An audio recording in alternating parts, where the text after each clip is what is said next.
In a quiet corner of the innovation world, whispers began to surface about a man many had written off as a dreamer. But now, the whispers have grown into a roar. Maxwell Chikumbutso is back, and with him comes a creation that has stunned engineers, economists, and even skeptics who once dismissed his vision.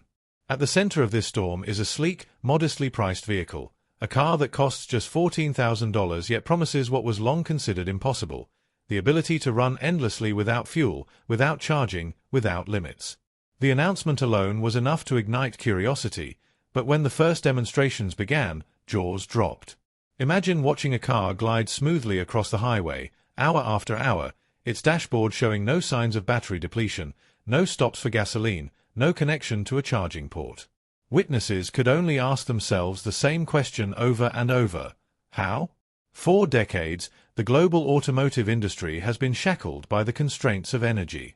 Gasoline tied us to oil markets, electric cars chained us to charging stations, and even hybrids demanded compromise. But Maxwell's design seems to break the cycle entirely. His car taps into a technology that not only bends the rules but seems to rewrite them altogether.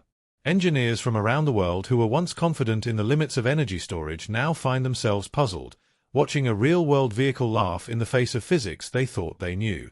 What makes this story even more fascinating is the price: $14,000. In a world where electric cars often come with luxury-level price tags, this figure is nothing short of disruptive. It suggests accessibility, a vision not just for the elite few but for ordinary people who have long been excluded from the green technology revolution. To some, it feels almost too good to be true. And yet, there it is, a car that not only exists but is already being driven. The news has spread far beyond Zimbabwe, where Maxwell first stunned the world years ago with his inventions. Now, American streets, European highways, and Asian cities are beginning to buzz with the name. Could this really be the future? Could an African inventor, working outside the established tech powerhouses, have leapfrogged the giants of Detroit, Tokyo, and Silicon Valley? For many, the symbolism is as important as the machine itself, proof that innovation knows no borders, no monopoly of geography or wealth. And with every passing day, stories are emerging. A businessman in California who bought one simply to prove to himself it was real, now driving it daily and refusing to part with it. A taxi cooperative in Nairobi testing the vehicle for long-distance travel, astonished at the absence of running costs. Students gathering around demonstrations, marveling not only at the car but at the man who built it, seeing in him a reflection of possibility, a living rebuke to the voices that always say, "It cannot be done." But not everyone is applauding. Behind closed doors, powerful industries are watching with unease. Oil magnates, utility companies, and even established EV manufacturers understand what this means. A car that never stops, never fuels, never plugs in, is more than an invention, it's a revolution. And revolutions have a way of unsettling empires built on the old rules. Maxwell himself, however, seems unfazed. In interviews, he speaks with calm conviction, describing his journey not as a stroke of luck but as the inevitable outcome of faith, perseverance, and relentless belief in the unseen. To him, this car is more than metal and wheels, it's a message. A message that innovation should serve humanity, not exploit it. That technology should free us, not bind us. And so the world watches, some with wonder, some with suspicion, all with curiosity. As the $14,000 self-powered car rolls out onto new streets, it forces us to ask, are we ready for a world where energy no longer controls us, where the open road truly has no end? Behind the scenes, the pressure began mounting. Whispers of corporate pushback grew louder as Maxwell's invention reached international headlines. There were quiet visits from lobbyists, meetings that promised partnership but dripped with hidden agendas, and offers of vast sums of money if only he would sell the patents and step aside. Yet, Maxwell refused to be swayed. For him, this wasn't just about personal gain, it was about proving that humanity could rise above the limitations imposed by profit-driven industries. But resistance has many faces. Strange delays began to plague shipping of the first batch of vehicles to Europe. Regulatory bodies suddenly raised questions that had never before been asked of traditional car manufacturers. Engineers in testing labs reported odd surveillance outside their workshops. It became clear, the revolution he had sparked was making some very powerful enemies. And still, the car kept running. Every test, every demonstration, every road trip only deepened the mystery. Crowds gathered in parking lots, smartphones held high, recording as the car rolled endlessly without stopping. Engineers were invited to inspect it, dismantle parts, and examine the design. Each time they left more puzzled than before, unable to explain how a vehicle of such simplicity could defy everything they had been taught. It shouldn't work, they would say. And yet, it did. Meanwhile, public support swelled. Social media campaigns exploded with hashtags calling Maxwell's invention the future of freedom. Videos of the car clocking thousands of miles without fuel went viral, shared across continents. For everyday people struggling with rising gas prices and unreliable electricity, Maxwell's car became more than just a machine, it became a symbol of hope. But hope can be dangerous when it threatens the foundations of billion-dollar industries. Some whispered of attempts to discredit him, stories planted in newspapers questioning his credibility, or analysts dismissing his work as a gimmick. Yet, with every effort to silence him, more eyes turned his way. Investors who once ignored Africa's innovations now began to circle, curious, cautious, but eager not to miss what might be the breakthrough of the century. Maxwell, however, remained grounded. He often spoke about his humble beginnings, reminding people that he was not chasing glory but impact. In one interview, he said, "The world doesn't need another luxury car. It needs freedom. This technology was given to me to serve humanity, not to control it." His words carried the weight of conviction, stirring those who listened to believe that perhaps this time, history was being rewritten not in corporate boardrooms, but in the heart of Africa. The car, once doubted and ridiculed, was now forcing a global conversation. Could this truly be the end of fuel dependency? Could an African inventor change the future of transportation forever? The world held its breath, knowing that what happened next would determine not just the fate of a man, but of entire industries and the billions of people who rely on them. As the spotlight grew brighter, so did the stakes. Global news outlets broadcast live debates featuring industry leaders, some calling Maxwell a visionary while others branded him a fraud. Automakers convened emergency meetings to strategize on how to respond, fearful that their billion-dollar EV pipelines could be rendered obsolete overnight. Oil companies, too, quietly braced for what this could mean, an end to their century-long dominance. In Washington, policy advisors began drafting memos on what a fuel-free transportation revolution would mean for energy security. In Brussels, EU regulators scrambled to understand how to classify a car that required neither fuel imports nor charging infrastructure. The ripple effects were undeniable. A breakthrough born in Africa was now shaping the agenda of the world's most powerful governments. Meanwhile, Maxwell kept demonstrating his creation in the simplest, most undeniable way, by driving. From Zimbabwean roads to the bustling streets of New York and Los Angeles, crowds followed him, their cheers echoing with every mile traveled without a refuel or recharge. Children waved flags, families ran alongside, and influencers live-streamed his every move. For many, the sight of the car gliding effortlessly was more than proof, it was a dream materializing before their eyes. But with admiration came threats. Late one night, after a public test drive in California, his team discovered their workshop had been broken into. Tools were scattered, files rifled through, and prototypes tampered with. The message was clear: not everyone wanted this technology to succeed.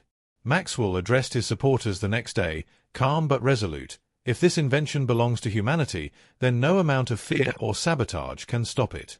The world is ready. His words struck like lightning, fueling an even greater surge of public support. Soon, crowdfunding campaigns began springing up across continents. People pledged money not because they wanted a car, but because they wanted to see Maxwell's dream protected. Activists launched petitions demanding governments ensure his safety and fair treatment. Engineers and scientists volunteered to join his mission, offering their expertise to scale the technology further. The movement was no longer about one man, it was about all of us. And yet, behind the groundswell of hope, whispers of a larger confrontation loomed. Rumors spread that powerful coalitions of oil magnates and automotive giants were preparing an all-out offensive, lobbying, lawsuits, even black-budget operations, to crush this breakthrough before it could destabilize their empires. But Maxwell, undeterred, pressed forward. He unveiled plans for mass production, promising that the $14,000 price tag would remain accessible to ordinary families. "This is not a car for the elite," he said. "It's a car for the world." The stage was set. The battle lines were drawn. What began as the dream of a young African inventor was now on the brink of becoming the catalyst for the greatest industrial upheaval in modern history. Maxwell's announcement of mass production sent shockwaves through every boardroom from Detroit to Dubai. Within weeks, leaked documents revealed that major automakers were holding secret meetings with oil executives, plotting a coordinated response. The stakes were too high. If Maxwell succeeded, trillions of dollars in infrastructure, patents, and global supply chains would evaporate. Yet for the public, the story had already turned into a symbol of defiance. Protesters in major cities marched with banners that read, "Let the car live and energy belongs to humanity." Social media amplified every test drive, every speech, every promise Maxwell made. He wasn't just an inventor anymore, he was a movement. In Africa, his home continent, governments that once ignored him now sought his partnership. Zimbabwe offered land for a mega factory.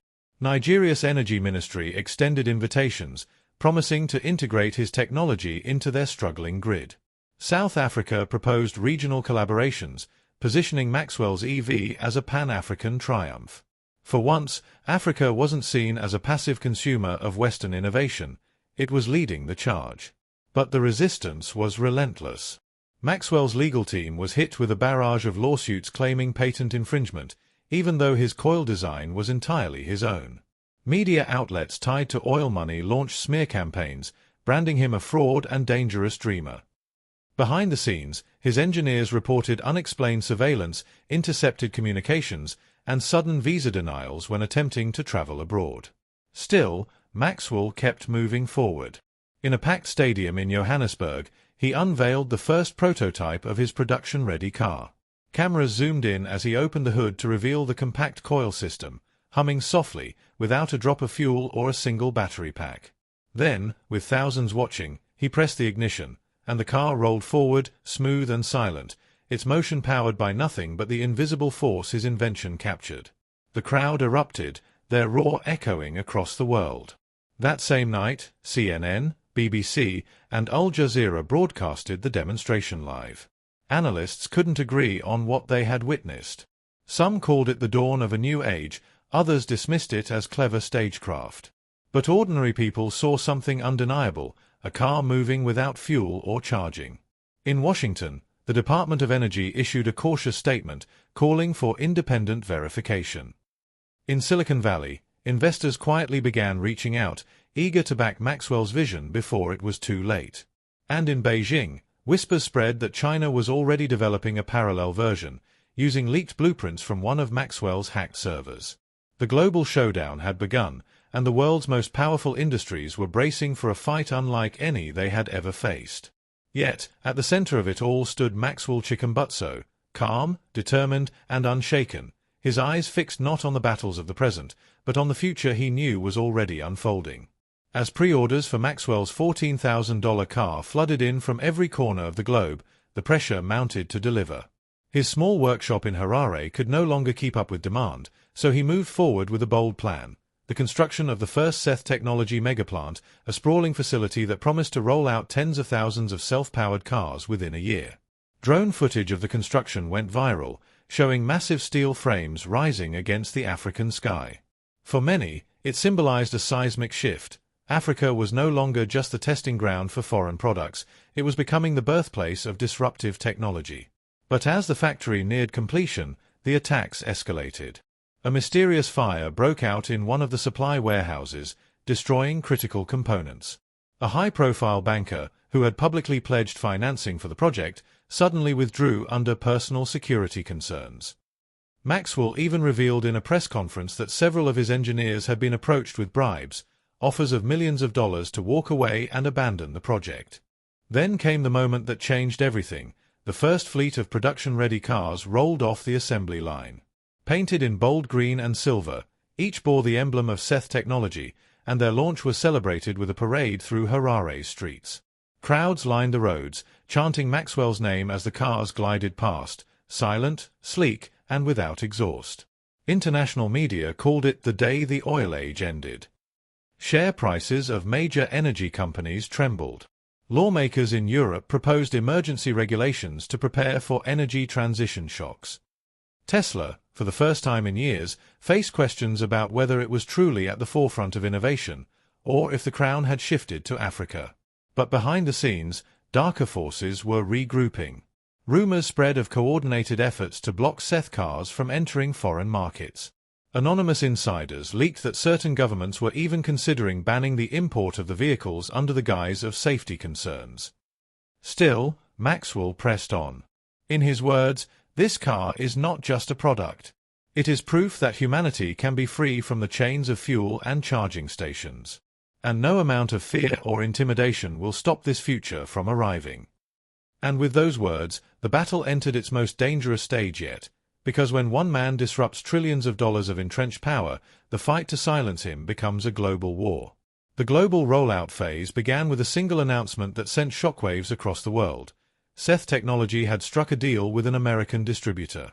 For the first time, Maxwell's self-powered car would be legally sold in the United States. Within hours, news outlets from New York to Los Angeles covered the story, and overnight, the car became the most Googled product in America. On launch day in California, crowds gathered outside a small dealership that had been transformed into a futuristic showroom draped with African flags. Cameras flashed as the first shipment of 20 Saith cars arrived, each one gleaming under the spotlight. Potential buyers, many of them tech enthusiasts, environmental activists, and investors, jostled for a chance to test drive what the media had dubbed the forever car. When the first driver pulled onto the highway, traffic slowed. Other motorists rolled down their windows, pointing, recording, and asking questions. Within hours, social media exploded with clips showing the car cruising effortlessly down freeways, its dashboard glowing, its engine humming silently without any sign of fuel or charging ports. The hashtag #CarThatRunsForever trended worldwide. But not everyone celebrated. That same week, the U.S. energy lobby filed a lawsuit claiming the cars had bypassed critical safety certifications. A prominent senator, whose campaign was heavily funded by oil companies, went on television insisting, "This so-called miracle car poses untested risks to the American people." The move backfired spectacularly, as younger audiences mocked him online, accusing him of protecting outdated industries rather than embracing innovation. Meanwhile, in Europe, demand skyrocketed. A pilot program in Norway saw the cars integrated into public taxi fleets, and the results were staggering: zero maintenance issues, zero emissions, and unprecedented customer satisfaction. A London-based company immediately placed an order for 5,000 units, and talks began for an African-European partnership to scale production. Asia followed swiftly. In India, where fuel costs had long been a burden on the middle class, government ministers openly praised Maxwell's technology, calling it a gift from Africa to the developing world. Chinese investors, intrigued but cautious, sent delegations to Harare to negotiate licensing deals. Yet, as the cars conquered the globe, the resistance intensified. In the Middle East, rumors circulated of meetings between oil magnates and intelligence agencies, plotting ways to neutralize Saith Technologies before it destroyed their empires. In America, strange incidents began occurring. Maxwell's distributors reported their servers being hacked, prototypes sabotaged during shipping, and smear campaigns flooding the internet with claims that the cars were a scam. Through it all, Maxwell remained resolute. Standing before a packed audience in Washington, D.C., he declared, "Africa has always been underestimated. But today, we stand not as followers of innovation, but as leaders. This car is not just African, it is global. And no amount of pressure will silence what has already begun." The crowd erupted in applause, but even as he spoke, unseen forces were preparing their next move, a move that would test not just Maxwell's vision, but the very survival of his company.